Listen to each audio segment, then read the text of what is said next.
An entire world is ready for you to start your career teaching the path to wellness, mastering the science of mindfulness, and the art of coaching to help clients achieve mental, emotional, and physical betterment of life through movement, nutrition, recovery, and regeneration. Because impacting one person impacts a family. Impacting a family impacts a community. And impacting a community impacts the world. Become an NASM certified wellness coach.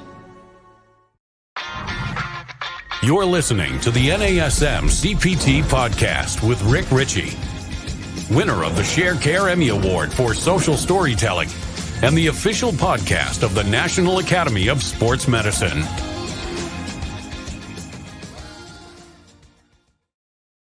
Hey, y'all, and welcome to the NASM-CPT Podcast. My name is Rick Richey, and I just took a vacation. I took some time to go see my folks. So I grew up in Alabama, and I left to go see my family, my mom and dad, and my younger brother is still in Alabama. So I got to see him. And I brought my family with me. Well, I brought my boys with me. My daughter got really sick before we left, so my wife stayed home with her, and I took my boys. And I guess I'm telling the story because of how little time I've taken to go visit family or to go on vacation or to take the breaks that I feel like I need to take and that I can take. And the reason that is, and that you may be experiencing this too in the fitness industry, is that it's a time for money situation. We don't get paid when we go on vacation. So we get into this position where I only get paid when I train. I don't get time off. I don't get vacation time. Nobody's paying me when I'm not working. And so I work. I do a lot of work, and I work too much sometimes. And then I get in my head about the finances. So I say, well, not only am I spending money when I go somewhere, but then I'm also not making money when I go somewhere. And so it gets in my head. And for so long, I didn't take the breaks. And I'd moved away from New York City, and I moved to Miami, and I opened a gym in Miami South Beach.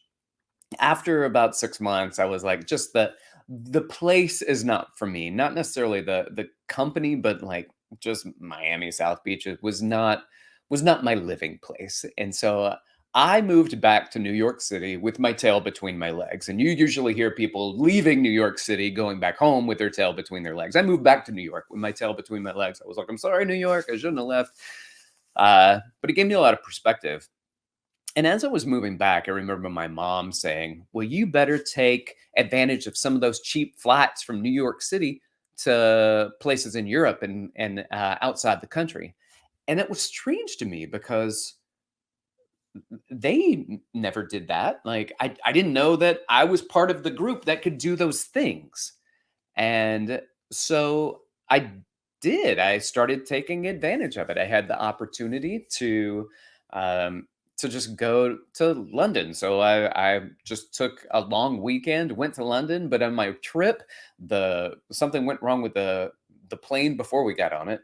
And I ended up just taking a trip to France instead. And then I took the train from France to London. And then I kept my same flight back. And I'm telling you, like, I was bitten. Like, the travel bug got me. But I was single. And so I could not make money and I could spend money. And then as long as I was making my rent and I could pay my bills, then I was gone. So I took trips to Machu Picchu, and I went to India, and I went to Israel, and I went to Ghana. I had made so many wonderful, wonderful trips. And then I got married. And my wife, who also was quite the adventurer, we got married and we had kids. And we just completely stopped. Everything was so much about, well, what are we going to do about the household? And can we make sure that we have enough saved up for certain situations? And then we're saving up for, to buy a place or to get a house or to, and the worries and the cares and the concerns and all of this just kept building and building. And I knew that we could take a break. And yet, I was so focused on the time for money and the time away from working. And this is an interesting thing, y'all. Like your clients, they love you. Okay. They're not going to leave you if you go away for a week or two. They're not going to leave you if you go away for a week or two, once or twice a year. If you do it every quarter, they're not going to leave you. But in my head, I got caught up with it. Caught up with the time for money, caught up with making sure that I was comfortable financially. And now, like, I'm looking as my parents are getting older, and I think, all the time that maybe I didn't go back home to Alabama, the vacation that I've gone on one time with my family that wasn't associated with a business trip. And the blessings are there. Like, a lot of times I have business trips and they take me to really cool places, and I can go with my family. I can at least go with my wife, and maybe my mom comes up and watches my kids. And that's been great, but it's not the same as taking a family vacation. It's not the same as going on the ski trips that we are starting to make an every year thing. We've been able to do that. We went skiing for the first time 3 years ago. But I'm caught up, still get caught up in this time for money. And some people don't have this problem. And I applaud you so much. You're like, hey, I'm making my money. And I know a lot of fitness pros. I see commercials. They're basically commercials. They're social media. And I see them and they're like, I make my money and I go out and live my life and I do what I want. And I come back and I make money and I go and do things. And bless you. That's amazing. And I applaud you for it. And there was a commercial recently with Ewan McGregor in it. And he talks about buying stuff. And he says, at the end of your life, are you going to remember all the things that you bought? Or are you going to remember all the places that you didn't go? Or all the places you've been, whichever way it was stated, in the positive or the negative. And I think about that, and I think about the fondness of the trips that I've taken, and especially before I was married and I was bitten by the travel bug, and I'd hit all of these different countries and I had all of these great experiences. And this was what happened when I was still a trainer. So I was taking the time to do those things, and I got married, and then my values shifted a little bit, but they maybe shifted too much towards safety and security and not enough towards experiencing life. And I just want to say this, and we're fortunate now, we're blessed that we have the opportunity to do a lot of virtual stuff. So even when I was at my folks, I did several virtual sessions. I was able to make a few ducats while I was gone, and that made me feel more comfortable. And I didn't have to do it. My clients weren't like, hey, what are you doing? You leave us alone and not even doing virtual sessions? I mean, like, it was nice to do it. I got usually just my early morning clients, kind of before anybody was up and moving around the house. I had already done a couple of sessions, and it was good. Do you have that relationship with your clients where maybe you could do a few of those sessions? I'm gonna tell you what relationship you do have with your clients, whether you know it or not. You take some time for yourself and you go and do things, and you treat yourself and you take a break. And I think what happened for me a lot of times is I was saying, my job's super cool. I feel like my job is a vacation, but my job isn't a vacation for my kids. It's not a vacation for my wife. So I love my job, but we needed to escape. And it's also not a vacation for my folks, for them to come up and see us, because they cannot stand New York City. So really the only good experience that you can have is when we come down and we visit them and they stay in their routine, but they're there with their grandbabies. My point here is that we do get caught up. We caught up in the hours for dollars, the time for money. Trap. It's a trap. And it's just how it is. And I'm not upset about it. What I'm upset about is that throughout the years, maybe I haven't taken as much time as I should have, as I could have, as looking back, I want to have done, to spend that time creating life experiences with my wife, with my children. And I can go and I can have a great gig, a great working job, but that's not a vacation.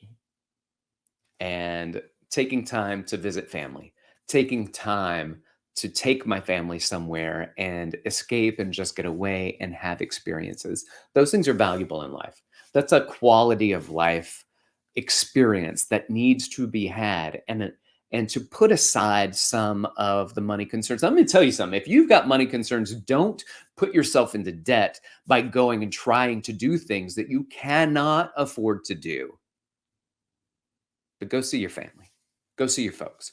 Take your family somewhere and do something. You do it on the cheap. There's couchsurfing.com. There are places where you can go and you can sleep at people's places for free. There are opportunities and there are options that are out there. And there are a lot of experiences that you can do on the cheap, that you don't have to spend a lot of money and you can have a lot of experiences. Seek them out and do them. And don't get caught up in that time for money trap. Take the vacation. Take the time. Because when it's all over, are you going to look back and be like, I'm glad that I worked 52 out of 52 weeks for X amount of years? Or are you going to look back and be like, you know what? I could have done 51 weeks and it wouldn't have changed my life at all, except for the better. I could have done 50 weeks instead of 52. And it would have only changed my life for the better. My experience in life, how I look at things, perspective, relaxation, the energy I have and the stories that I have when I come back to it and the things that I can share with others. Take the time, take the vacation, find things to do on the cheap if you need to do it on the cheap, but you do not have to constantly be working. And I am preaching to myself. And some people out there have had that experience. And I want to share that experience from my perspective, what's gone on and the way that I look at things now and the way that I'm starting to prioritize things, or I have been prioritizing things over the last few years. And the truth of the matter is, like, yes, I have a lot of work and I make more money than I did 10 years ago, 13 years ago when I had my first baby, almost 14 years at this point. Things have changed, but responsibilities have built. And I need the extra income to pay for the apartment that we're in and to pay for the businesses that I'm trying to keep going. And yet, prioritizing some time with my family and knowing that I can miss a week. And even though I'm not making that money and I'm spending money, I can do so and create experiences for my family. Don't let the trainer trap get you. Don't let the time for money trap get you. Plan your vacation. Plan it ahead of time.